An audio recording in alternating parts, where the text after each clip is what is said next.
Amis du jour, bonjour et bienvenue sur Sky Maubeuge, la chaîne YouTube qui décrypte l'actualité.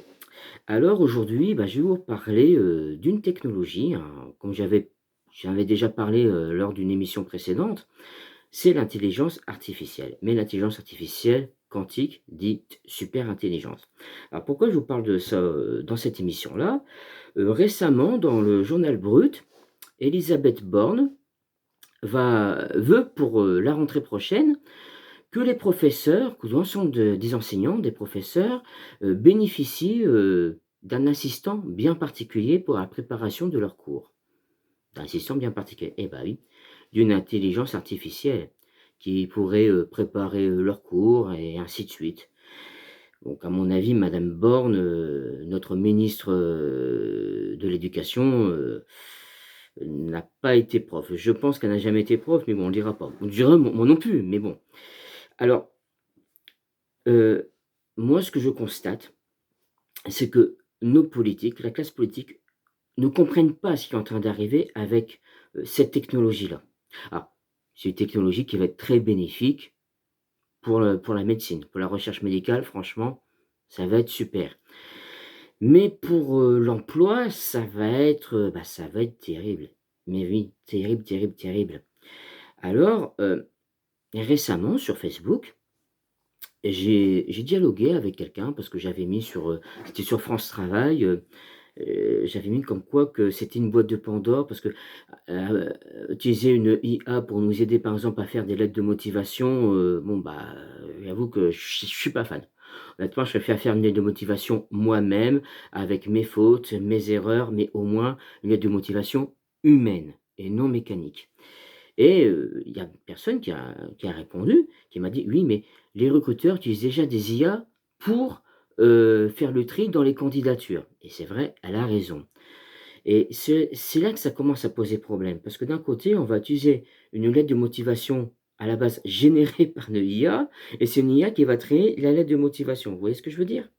Bon et ensuite, qu'est-ce que ça veut dire au bout du compte? On est en train de laisser la main aux machines.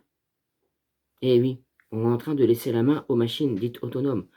Alors, qu'est-ce qu'une IA quantique? Une IA quantique, c'est une qui va arriver, en masse l'année prochaine, ça c'est clair. Déjà, c'est la technologie, quantique est développée par, IBM, par, Google, et ainsi de suite, par les gros, gros, gros industriels et n'oublions pas Nvidia, hein, n'oublions pas le groupe Nvidia et comment dire? Une intelligence artificielle, c'est un cerveau mécanique, électronique, mécanique et nous avons un cerveau organique. Un cerveau humain, c'est un cerveau organique. Alors le cerveau électronique, mécanique, d'une intelligence artificielle, dit prochainement super intelligence par la technologie quantique, va raisonner 1 milliard de fois plus vite que nous raisonnons. Va avoir une connaissance infinie. Mais ce qui va faire défaut à cette intelligence, dite super intelligence, c'est qu'elle va ressentir aucune émotion. Elle ne sait pas ce que c'est, la douleur, l'empathie, la colère, la joie, la bonne humeur et ainsi de suite. Toutes ces émotions qui définissent un être humain, ne la ressentira pas.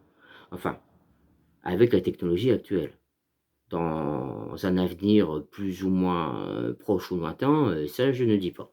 Mais à l'heure actuelle, une intelligence artificielle ne ressentira aucune émotion. Donc le souci, c'est, au niveau de l'emploi. Eh oui, parce que, les politiques, s'ils n'ont pas compris, c'est qu'on est en train de développer une super intelligence autonome, ainsi que la robotique humanoïde. Imaginez un peu une machine nous ressemblant de la tête aux pieds, mais équipée d'une IA quantique, ce qui sera beaucoup plus rapide, beaucoup plus agile, beaucoup plus efficace. Qui n'aura pas besoin de prendre de congés, de repos, qui ne tombera pas malade. Bon, de temps en temps, un ou 2 boulons peut-être à visser à droite et à gauche, mais c'est tout, quoi. donc il ne tombera pas malade, qui ne fera pas de grève, pas de cotisation. Eh oui, les cotisations. Notre économie est basée sur les cotisations. Et ainsi de suite, et j'en passe. Qu'est-ce qui va se passer dans l'avenir? Eh ben moi, je vais vous dire ce qui va se passer dans l'avenir. Quand on voit le coût du travail pour les entreprises, pour les industries, quand on voit le coût de la vie qui ne cesse d'évoluer, quand on voit que monsieur François Bayrou, notre Premier ministre, veut nous imposer, entre guillemets, enfin nous lancer, un plan d'austérité à cause d'une dette phénoménale que nous avons. Et c'est vrai que la dette, faudra bien tôt ou tard s'en occuper. Et là, ça risque de faire mal à tout le monde, je peux vous le garantir. Et bien, qu'est-ce qui va arriver? Premièrement, les industriels dans le monde, bon, en France, comme d'habitude, on est en retard sur tout. Ça, je vous le dis tout de suite. Mais bon, c'est un avis personnel. Voilà, c'est un avis personnel que j'ai. Mais bon, alors, par exemple, en Allemagne, en Corée du Sud, en Chine, aux États-Unis, en Norvège, au Danemark, heu heu et ainsi de suite. Heu, Qu'est-ce que le monde est en train de faire? Bah, la course à l'intelligence artificielle, dite quantique maintenant, donc la super intelligence et la robotique humanoïde. Parce que les industriels pour les industriels, dans un avenir très proche, eh oui, croyez-moi, ça va arriver, c'est en train d'arriver très, très vite. Je vais dire, allez, sans dire de bêtises, dans 2 ou 3 ans. Maintenant, c'est dans 2 ou 3 ans. Déjà l'année prochaine, l'IA quantique va commencer à être déployée. Mais dans 2 ou 3 ans, on va avoir une révolution technologique industrielle majeure dans l'ensemble de nos industries, de nos entreprises, de nos sociétés. Ça, c'est une certitude. Alors, pour un employeur et un actionnaire entre-temps, un salarié va devenir une charge. Non plus, ça a pu être un un investissement pour, qui va lui rapporter, comment dire? Une richesse pour l'entreprise par son travail. Mais au fur et à mesure, le salarié humain va commencer à devenir une charge pour l'employeur et les actionnaires. Mais un robot humanoïde équipé d'une IA quantique va devenir pour l'employeur et pour les actionnaires un investissement majeur, rentable. Voilà, vous voyez où c'est que je vais en venir? Est-ce que vous pensez que une machine autonome, intelligente, capable, qui n'a pas besoin de repos, qui peut fonctionner 24 heures sur 24, qui n'a pas de congé, et ainsi de suite, qui a pas de cotisation, qui a pas de fiche de paye, qui a rien de tout ça. Une machine qui va fonctionner 24 heures sur 24, 7 jours sur 7, 365 jours sur 365 jours. À votre avis, ils vont favoriser quoi? Oh, bien sûr, attention, il y a l'économie. Comment dire? Pour que comment dire? Une économie fonctionne, il faut que les consommateurs, c'est-à-dire nous, moi, vous, tout le monde, aient, comment dire? Des moyens financiers. Voilà, et pour pouvoir, consommer, pouvoir commander, pour que les industries et tout ça, tournent. Et ben, moi, je vais vous dire une chose, les industriels, entre autres, celles, par exemple, qu'il y a aux États-Unis, et ben, ils développent ces technologies-là, mais une fois qu'ils auront submergé le marché de ces technologies-là.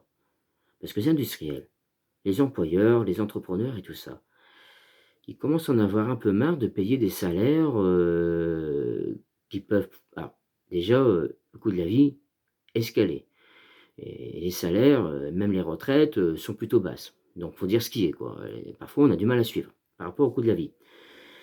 Mais, ils aimeraient bien que les salaires, le coût, des salaires, diminue. Eh oui, eh oui, eh oui, eh oui. Donc petit à petit, bah, ils vont mettre plutôt en avant, ces technologies-là dans leurs industries, leurs entreprises, leurs sociétés, et le salarié humain ne pourra pas longtemps, travailler en comment dire? En même temps que ces machines. Les entrepreneurs et ainsi de suite, ils vont faire un choix. Une machine va pouvoir faire ton boulot, une machine va faire ceci, une machine va faire cela. Toi, qu'est-ce qu'il va te rester à faire, dans l'industrie? Regarder la machine travailler à ta place? C'est voilà quoi, c'est ça qui va arriver et au bout du compte, il va arriver ce qui va arriver et ben, moi je vais vous dire tout de suite ce qui va arriver. L'évolution, cette révolution industrielle, technologique majeure qui va nous arriver dessus, va forcer les États à revoir, leur position parce que aucun politique ne veut en entendre parler de cette idée-là. Cette idée-là, c'est le fameux revenu universel.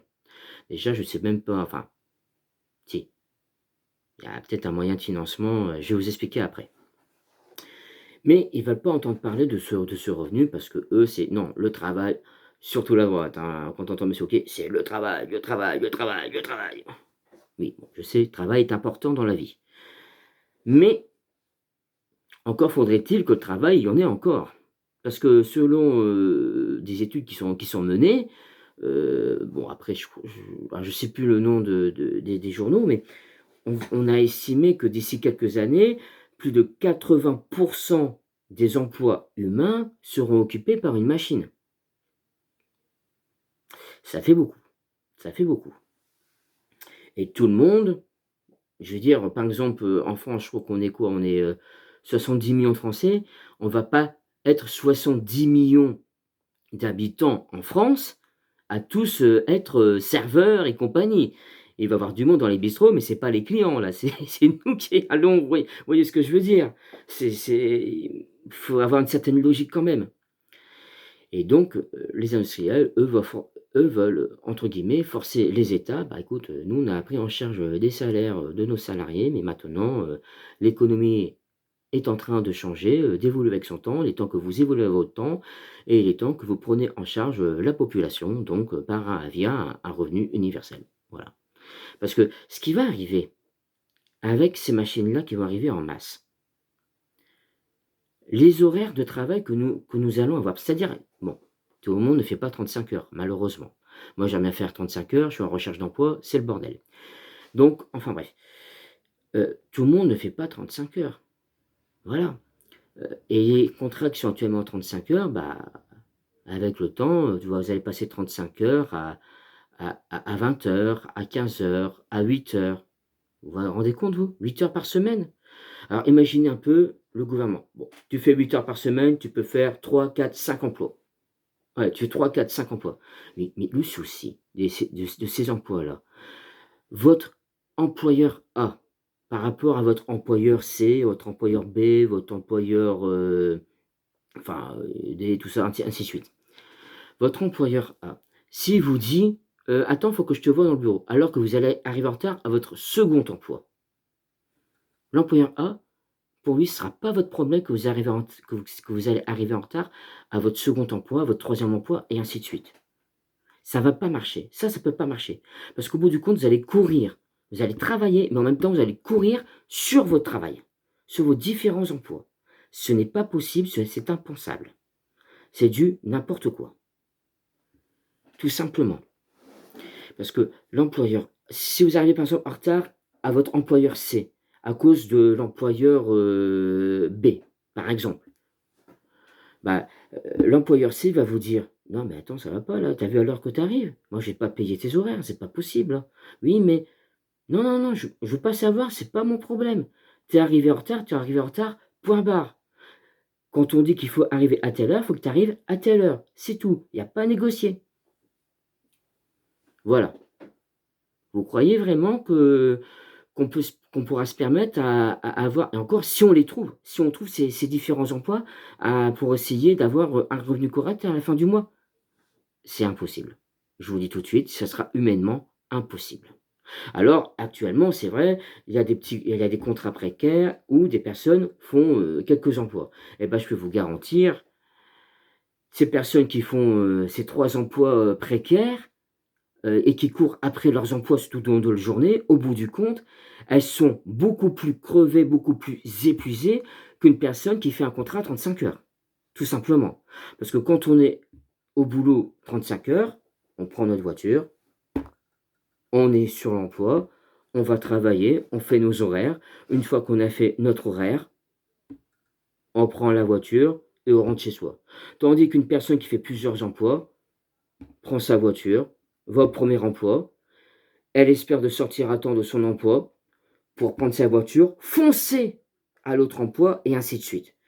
Et ben, au bout du compte, c'est la personne qui va faire plus d'emplois et c'est comme si qu'elle travaillait, pas 8 heures sur la journée et elle aura l'impression de faire plus de 16 heures la journée. Sans compter que le temps qu'elle va passer sur le trajet et le carburant qui sera dépensé, ça sera de la folie, tout simplement. Donc, cette économie-là, c'est une économie de catastrophe qui va nous arriver dessus et qu'il faudrait que les gouvernements, européens et déjà aux États-Unis, c'était avec, l'ancien président Joe Biden qui avait déjà rencontré, Bill Gates à plusieurs reprises parce que Bill Gates, ça l'inquiétait de ce projet-là. De niveau de l'IA qui lui a dit: «Cette technologie-là, elle arrive trop vite, ça va être très compliqué pour les emplois». Bon là maintenant nous avons Donald Trump. Bon bah, c'est tout, il faudra faire avec, pas le choix. Mais voilà quoi, l'économie, au niveau de l'emploi, l'économie parce que nous avons une économie basée sur les cotisations, elles vont chuter. Elles vont chuter. Les cotisations, simplement et il va avoir un problème, économique, majeur. Quelque chose qui a complètement échappé à nos ministres comme monsieur François Bayrou qui veut nous imposer une austérité.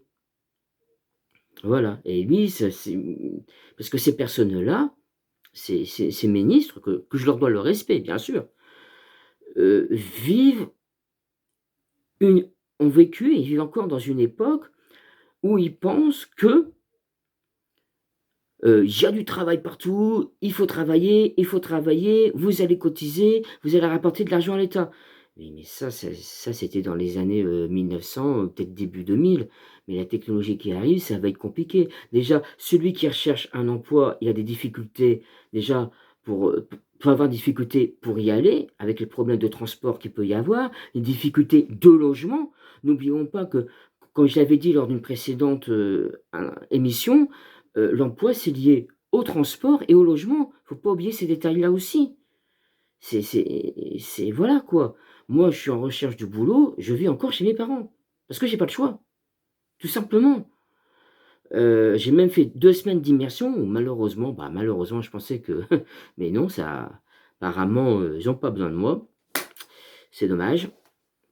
Mais bon, mais là, donc là, je continue. Bon, fort heureusement, je vais faire une formation en commerce en fin d'année, mais après, par la suite, qu'est-ce qu'il va y avoir?